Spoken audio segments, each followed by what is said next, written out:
ሙስጠፋ ሀጂን ለመበቀል ብሎ ሚስቱን ልብስሽን አውልቂ ካሜራ ፊት ለፊት አብሬሽ ተኛለሁ እያለ ብርድ ልብስ እየጎተተ ነው። አሰላሙ አሌይኩም አራህመቱላሂ በረካቱ። እንደውም የሌላ እምነት ተከታይ ሰላም እንዴት ናቸው? ጉርገስ ሳይሰማ መስከረም አይጠባም ይባላል። የአሁን ጊዜ መሽቶም እየነጋ አይደለም እና እኔ እኮ የሚገርመኝ በሸሪያውም እንኳን ወንድ ልጅ ነው ሁለት ሴት ማግባት የሚችለው። በእናንተ አካባቢ ደግሞ ሴት ልጅ ናት ሁለት ወንድ የምታስተናግደው። አንደኛዋን ካላስ ኒካ ሰርላት። አሮጊትም ሆነች ወጣትም ሆነች ያገባችም ሆነ ሕፃን ሆነች በግዴታ በጉልበት የምትደፍራት ከሆነ ያው አስገድዶ መድፈር ነው። አስገድዶ መድፈር ደግሞ ምን ያህል ወንጀል እንደሆነ ታውቃለህ?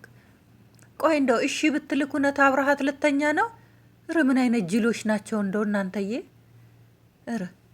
ምን አይነት ዩቱብ ነው አሁን ላይ? ምን አይነት ባህሪ ነው እየተቀየረ ያለው? ዩቱበሮች እንዴት ነው ጸባያቸው እየተቀየረ ያለው? በቃ ይሄ ዶላር በቃ አናታቸው ላይ ወጥተው ወላሂ የሚያረጉትን የሚሰራቸውን እያጡ ናቸው። ላይ ዳውን ይስጠለ ሁላችንም ያ ረቢ። ጥፋተኛ ልትሆን ትችላለች። አሁን ጥፋተኛነት እየገደፍኳት አይደለም። ስራዋ በጣም ነው የሚያናድደው። በማያገባት ነገር እየገባች ጫልቱን እያሰቃየቻት ነው። ብዙ ነገር እያደረገች ነው። ሀጂ ላይ ለሀጂ አግዛና ሰይድንም በሰው እያስላከች እያሳደደች ነው። የተለያዩ ሰዎች የት ነው የተከራዩት፣ የት አካባቢ ነው የሚኖሩት እያለች እየጠየቀች ነው። አዎ ለዚህ የፈለገውን ነገር ማድረግ ትችላለህ። ግን እንደ ሴት ደግሞ ካሜራ ላይ አስቀምጠክ ልብስሽን አውልቂ አብሬሽ እተኛለሁ ማለቱ ደግሞ ከአንድ ሙስሊም ከአንድ ከሰው ልጅ አይጠበቅም። ያውም ካሜራ ፊት ለፊት በጣም መጥፎ ነው። አንደኛ ዝሙት ነው። አደረግከውም አወራኸውም ምንም ልዩነት የለውም። መቼም ቀልብ የፈለገውን ነው አፍ የሚያወራው። አንደኛ ለሴት ልጅ ክብር ይኑርክ። ሴት ልጅ አክብራት። እንደዚህ ርካሽ አይደለችም። አንተ ነይ እንተኛ ነይ እንጋደም ስላልካት የምትጋደም ርካሽ አይደለችም ሴት ልጅ ማለት ነው።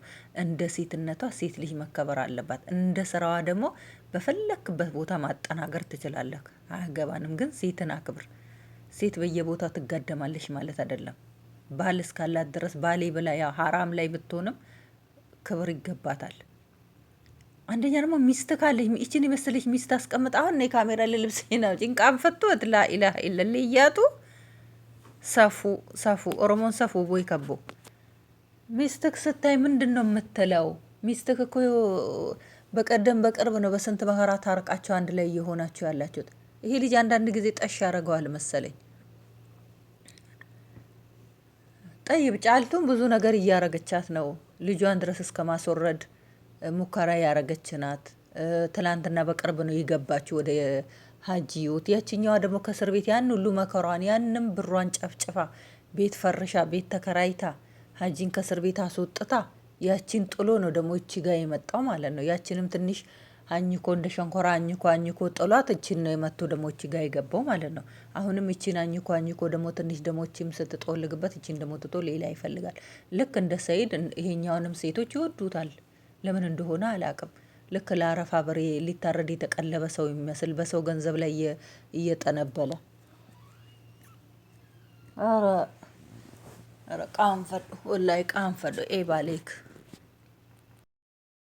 ሀጂን እንግዲህ አግተው እየደበደቡ ናቸው። የሀገር ቤት ቁጥር አምጣ፣ የሚስትህን ቁጥር አምጣ፣ እንደገና ደግሞ የሚልክን አምጣ ቁጥር አላቅም። እኔ ጭንቅላት የለኝም ወላሂ ጭንቅላት የለኝም። ዩቱብህ ማንጋ ነው? ዩቱቡ የሚስቴ ጋ ነው። እኔ እኮ እንዴት እንደሚቀባበሉት እኔ አላቅም። ዩቱቡ ራሱ ማለት ነው። ያችኛዋ እየመራች ነበረች። ከዛችኛዋ ደግሞ መቼው ወደዚችኛዋ እንደቀየረ አላቅም። አሁን ይችኛቷ እጅ ነው ደግሞ ያለው፣ አዲሷ እጅ ነው ያለው። አሁን እሱ እንግዲህ አሁን ያንን ዩቱብ ሽጣችሁ የጫልቱን አረቢያ መጅሊሷን የሚሸኩትን የሰረኩትንም ብር ክፈሏት፣ ዩቱቡን ሽጡና አለ። ዩቱቡን ከተሸጠማ አለቀልክ እኮ። በምንክ ነው እች እንደው የምትበላው? በምንድን ነው የምትዋሸው? እንትን ላይ ወጥተህ ሶሻል ሚዲያ ላይ በምን ትወጣለክ?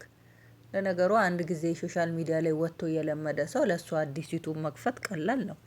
ትንሽ የሚከብደው ለእኛ ነው እንጂ የሚከብደው ለእነሱ በጣም ቀላል ነው። በውሸት በማስመሰል ህይወት ውስጥ ለሚኖሩት ቀላል ነው። እውነተኛ ታሪክ እዛው የሚመጡት ለሰው የሚኖሩት ሰውን የሚረዱት በጎ ስራ የሚሰሩት ለእነሱ በጣም ከባድ ነው። እንጂ ለሚያስመስሉት፣ ለሚዋሹት፣ ለሚቀጥፉት ለነሱ